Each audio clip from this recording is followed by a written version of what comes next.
বিসমিল্লাহির রহমানির রহিম। আসসালামু আলাইকুম। আমি মিরানাস কুকিং অ্যান্ড ব্লগসে আপনাদের সবাইকে ওয়েলকাম জানাচ্ছি। আশা করছি আপনারা আল্লাহর রহমতে ভালো আছেন। আমরাও আলহামদুলিল্লাহ ভালো আছি। এই যে এই পর্দাটা আমার পেছনে ছাড়ছে না, শুধু আমার বাসাতেই সব সময় এসে যায়। এই যে দেখেন, মনে হয় আমার বাসাটাই বেশি পছন্দ করেছে, তাই না? সব সময় কিন্তু আসে, তবে আমার কাছে অনেক বেশি ভালো লাগে। দেখেন, আপনাদের ভাইয়া আমাকে মরিচ লাগিয়ে দিয়েছে। কতগুলো মরিচ এনেছে দেখেন, অনেক মরিচ। এই মরিচগুলো কিন্তু অনেক বড় বড়। এগুলো বাজার থেকে আনার পরে বলতেছেন এবার খাও যত পারো। আসলে আমি কাঁচা মরিচ খেতে বেশি পছন্দ করি, বিশেষ করে ভাতের সাথে আর ছোলা বুটের সঙ্গে খেতে অনেক বেশি পছন্দ করি। এই মোটা মোটা মরিচগুলো, বড় বড় মোটা মরিচগুলো, এগুলাতে কিন্তু জালটা কম থাকে, সেই জন্য উনি বাজারে পেয়েছেন। সেই জন্য দেখেন একসাথে যা ছিল ওনাদের কাছে সবগুলো নিয়ে এসেছেন আমার জন্য, অনেক বড়। আসলে অনেক ভালো লাগছিল মরিচগুলো। আমি একসঙ্গে 8-10টা মরিচ খাই, আমার কাছে অনেক ভালো লাগে, যেহেতু এগুলোর মধ্যে জালটা একটু কম থাকে, সেই জন্য। শীতকালেই কিন্তু এগুলো পাওয়া যায়, তাই না? তারপর এনেছেন বাজার থেকে চিংড়ি মাছ। এই যে চিংড়ি মাছগুলো দেখেন অনেক সুন্দর। এগুলো যখন এনেছিল তখন কিন্তু কয়টা একবার লাফাচ্ছিল, মানে একদম ফ্রেশ নদীর চিংড়ি। এই চিংড়িগুলো দিয়ে আজকে আমি একটা রেসিপি তৈরি করে আপনাদের সঙ্গে শেয়ার করব। আশা করছি আপনাদের ভালো লাগবে। চিংড়ি মাছ দেখার পরে আমার মাথায় একটা বুদ্ধি এলো, চিন্তা করলাম না এটা তো করতেই হবে। এই যে চিংড়ি মাছগুলো কেটে ধুয়ে পরিষ্কার করে কিছু রেখে দিয়েছি, আর কিছু দিয়ে এখন একটা রেসিপি তৈরি করব। চলে এলাম আমার বারান্দার বাগানে। আপনাদের নিশ্চয় মনে আছে আমার সেই ম্যাজিক কুমড়া গাছের কথা।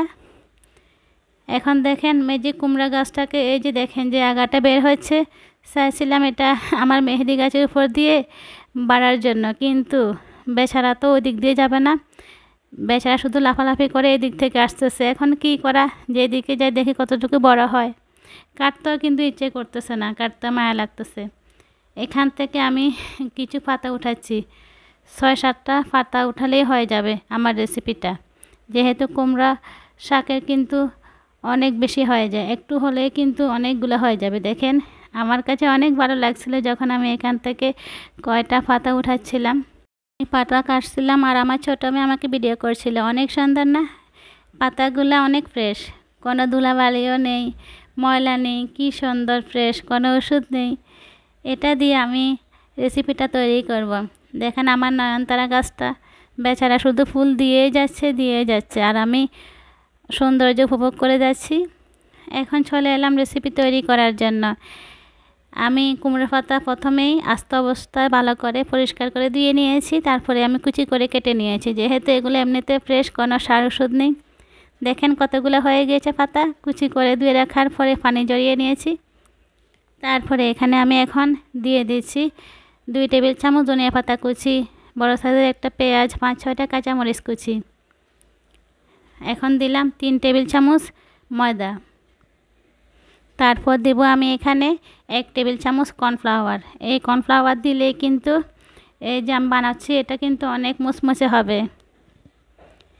যদি কখনো বাসায় কুমড়ো শাক নিয়ে আসেন বাজার থেকে, তাহলে নিশ্চয়ই আসলে এই রেসিপিটা ট্রাই করবেন। আশা করছি এটা আপনাদের অনেক অনেক ভালো লাগবে। এখন এখানে আমি পরিমাণ মতো দিয়ে দিচ্ছি গুঁড়া মশলা। এখানে আমি ধরেন 1 কাপ কুমড়ো পাতা কুচি হবে, আর পরিমাণগুলো আমি বলে দিয়েছি। আর এখানে মরিচের গুঁড়ো আমি একটু ঝাল ঝাল করে করতেছি, সেই জন্য কাঁচা মরিচ দিয়েছিলাম 4-5টা কুচি করে। এখন মরিচের গুঁড়া দিলাম আমি 1/2 চা চামচ, ধনিয়া গুঁড়া 1/2 চা চামচ, আর হলুদের গুঁড়া 1/2 চা চামচ, জিরা গুঁড়ো 1/2 চা চামচ। জিরাটা আমি তেলে তারপরে গুঁড়ো করে নিয়েছি। স্বাদ মতো লবণ দিলাম, সামান্য একটু গরম মশলা গুঁড়ো। সবগুলো উপকরণ ভালো করে প্রথমে একটু মিশিয়ে নিচ্ছি। হাত দিয়ে এরকম করে মেখে নেবেন, তাহলে দেখবেন কিছুটা পানি বের হয়ে যাবে, তবে কিন্তু একটু পানি লাগবে। এখানে আমি 2 টেবিল চামচ পরিমাণে পানি দিয়ে দিব। তারপরে ভালো করে সবগুলো একসঙ্গে মিশিয়ে নিব। মিশিয়ে নেওয়া হয়ে গিয়েছে, দেখেন এখন এটা একটা আঠালো হয়ে গিয়েছে।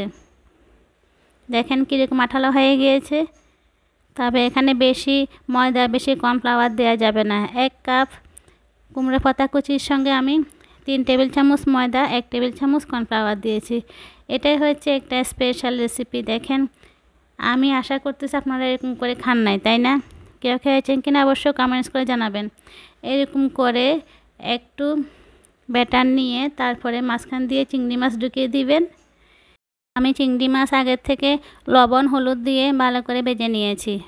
অবশ্যই কিন্তু আগে ভেজে নিতে হবে, এতে করে কিন্তু স্বাদটা অনেক বেশি বেড়ে যাবে, কাঁচা দেওয়া যাবে না। ভেজে নেওয়া হয়ে গেলে এখন আমি এভাবে করে কিছুটা কুমড়োর পাতার ড্রো নিয়ে তারপরে দেখেন মাঝখান দিয়ে একটু চিংড়ি মাছ ঢুকিয়ে দিয়েছি এবং ভালো করে চারপাশ থেকে মুড়িয়ে নিচ্ছি। এরকম করে দিবেন, আশা করছি এর স্বাদ আপনারা কখনোই ভুলতে পারবেন না ইনশাআল্লাহ। এটা করেছি 3-4 দিন হয়েছে, এখন বয়স দিচ্ছি, কি মজা, মনে হচ্ছে এখন আরেকবার খাই ইনশাআল্লাহ। যেহেতু গাছটাই আছে আরও খাবো ইনশাআল্লাহ। দেখেন সবগুলা হয়ে গিয়েছে। এখন আমি এখানে তেলের মধ্যে দিয়ে দিলাম।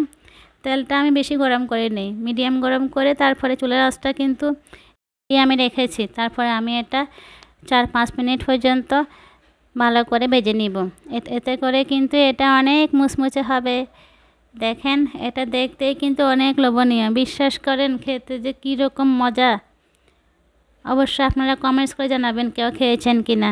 আমার ধারণা কেউ খাননি, তারপরে যদি কেউ খেয়ে থাকেন কমেন্টস করে জানাবেন। মানে হয়তো বা অনেকে কুমড়ো পাতার বড়া খেয়েছেন, তবে মাঝখান দিয়ে চিংড়ি মাছ দিয়ে এরকম করে খেয়েছেন কিনা এটা কমেন্টস করে জানাবেন। এটা অসাধারণ লাগে এবং এতটাই মচমচে হয়। কর্নফ্লাওয়ার দিয়েছে সেজন্য অনেক মচমচে হয়েছে এবং অনেকক্ষণ ধরে মচমচে ছিল। খাওয়ার সময় শুধু আওয়াজ হচ্ছিল, সত্যি অসাধারণ। ভাবছিলাম নিজেকে নিজে একটা অ্যাওয়ার্ড দিয়ে দিই, কিন্তু আমি দেওয়া লাগেনি, আমার মেয়েরাই কিন্তু আমাকে এই অ্যাওয়ার্ড দিয়ে দিয়েছে, বলেছে আমার আম্মু বেস্ট আম্মু, বেস্ট রাঁধুনি। কী করে বলেন, মেয়েরাই আমাকে দিয়ে দেয় অ্যাওয়ার্ড, আমার নিজেরই কিন্তু দেওয়া লাগে না। দেখেন, এটা আমি উল্টে পাল্টে 4-5 মিনিট ভালো করে ভেজে নিয়েছি। চুলার আগুনটা কিন্তু আবারও বলছি অবশ্যই মিডিয়ামে রাখতে হবে। যদি বেশি জোরে দিয়ে দেন তাহলে কিন্তু পুড়ে যাবে পাকোড়াগুলো। এখন কিন্তু হয়ে গিয়েছে, নিয়ে নিচ্ছি। দেখেন মাশাআল্লাহ, দেখতেই কিন্তু অনেক সুন্দর লোভনীয় আর খেতে কিন্তু অসাধারণ। জানি না ভিডিওটা কেউ এতক্ষণ পর্যন্ত দেখতেছেন কিনা, যারা দেখতেছেন সবাইকে অসংখ্য অসংখ্য ধন্যবাদ। এটা দেখতে কিন্তু পাকোড়াই, তাই না? তবে এটা কিন্তু সব পাকোড়াকে হার মানাবে, সব পাকোড়ার স্বাদকেই কিন্তু হার মানাবে ইনশাআল্লাহ। শুধু একবার ট্রাই করে দেখবেন। দেখেন কি সুন্দর লোভনীয় হয়েছে। এটা আপনারা এমনি সস দিয়ে খেতে পারেন, আমি কিন্তু এমনিতেই খেয়ে নিয়েছি। আসলে আমার কাছে অনেক অনেক ভালো লেগেছিল, সেই জন্য আমি এমনিতেই খেয়ে নিয়েছি। খুবই মজাদার। যখন চিংড়ি মাছটা মুখের এই যে কামড় দিচ্ছিলাম তখন ফুটছিল, তখন মনে হচ্ছিল মানে নিয়ামত খাচ্ছি। আসলে অনেক মজাদার, অনেক সুস্বাদু। এটা ট্রাই না করলে কখনোই বোঝা যাবে না। দেখেন ভেঙে দেখাচ্ছি, ভিতরে কিন্তু চিংড়ি মাছ, ভাজা চিংড়ি দেওয়া আছে। এটা অসাধারণ লাগে খেতে। দেখেন অনেক মচমচে হয়েছে, ক্রিস্পি হয়েছে। আমার মেয়েরাও কিন্তু অনেক বেশি খুশি হয়েছে। এটা আপনারা চাইলে ভাতের সঙ্গে খেতে পারেন, আবার নাস্তার সঙ্গে খেতে পারেন। আমরা এমনিতেই বিকালে খেয়ে নিয়েছি, অনেক মজা লেগেছিল। দেখেন কি সুন্দর হয়েছে।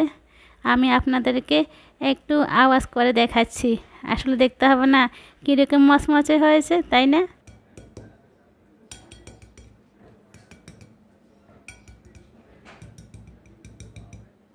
করি আপনারা এতক্ষণে বুঝে গিয়েছেন এটা কেমন হয়েছে। প্লিজ একবার ট্রাই করবেন। আমি আপনাদেরকে রিকোয়েস্ট করতেছি, একবার ট্রাই করে অবশ্যই আমাকে কমেন্টস করে জানাবেন আপনাদের এই স্পেশাল রেসিপিটা কেমন লেগেছে। চিংড়ি মাছ দিয়ে এই যে কুমড়ো শাকের পাকোড়া। আপনাদের সবার কাছে একটা অনুরোধ করতেছি, যাদের ভিডিও দেখবেন এবং বিশেষ করে রেসিপি ভিডিওগুলো দেখবেন, অবশ্যই পুরোটা দেখে তারপর রেসিপি তৈরি করবেন। যদি পুরো না দেখে রেসিপি তৈরি করেন তাহলে কিন্তু রেসিপিগুলো পারফেক্ট হবে না। আশা করছি আপনারা এই অনুরোধটা রাখবেন। আপনারা সবাই অনেক ভালো থাকবেন, সুস্থ থাকবেন। সবার জন্য অনেক দোয়া এবং শুভকামনা রইল। আল্লাহ হাফেজ।